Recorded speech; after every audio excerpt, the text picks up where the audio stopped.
తూర్పుగోదావరి జిల్లా అనపర్తి నియోజకవర్గం బిక్కవోలు మండలం పందలపాకలో పడాల సూర్యనారాయణ రెడ్డి ఫౌండేషన్ ఆధ్వర్యంలో కిరణ్ కంటి ఆసుపత్రి వారి నిర్వహణలో ఉచిత కంటి వైద్య శిబిరాన్ని అనపర్తి ఎమ్మెల్యే నల్లమిల్లి రామకృష్ణారెడ్డి ప్రారంభించారు. అనంతరం ఆయన రక్తదాన శిబిరానికి శ్రీకారం చుట్టారు. ఈ కార్యక్రమంలో బిక్కవోలు మండల కూటమి నాయకులు, పందలపాక గ్రామ కూటమి నాయకులు, కార్యకర్తలు, సొసైటీ సిబ్బంది పాల్గొన్నారు.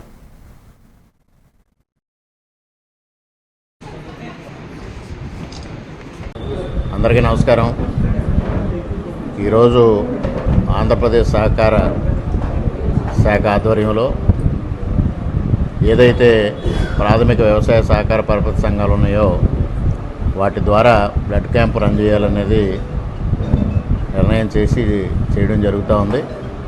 ముఖ్యంగా ఏదైనా ఆపదలో ఉన్నవారికి రక్తదానం చేయడం కోసం ఈ కార్యక్రమాన్ని చేపట్టడం జరిగింది. మరి వాళ్ళ పందలపాక పిఎస్సిఎస్ ఆధ్వర్యంలో ఈ కార్యక్రమం నిర్వహించడం జరుగుతూ ఉంది. ముఖ్యంగా కాకినాడ పంపించి వారికి వైద్య పరీక్షలే కాకుండా ఆపరేషన్లు అవసరమైతే అవి కూడా చేయించడం, కళ్ళజోడు అవసరమైతే అవి అందివ్వడం, ఈ విధంగా వారు కార్యక్రమాలు చేస్తూ ఉన్నారు.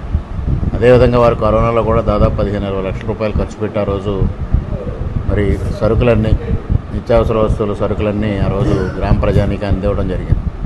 ఆ విధంగా సేవా దృక్పథం కలిగిన వ్యక్తిగా సూర్యనారాయణ రెడ్డి గారు మరి పిఎస్సిఎస్ అధ్యక్షులుగా కూడా సుదీర్ఘకాలంగా కొనసాగుతూ ఉన్నారు. ఈ పిఎస్సిఎస్ని లాభాల బాటలో నడిపించడమే కాకుండా గ్రామ అభివృద్ధి కోసం వారు విశేషంగా కృషి చేయడమే కాకుండా ఈ సామాజిక సేవని ఒక హాబీగా మార్చుకొని వారు అనేక కార్యక్రమాలు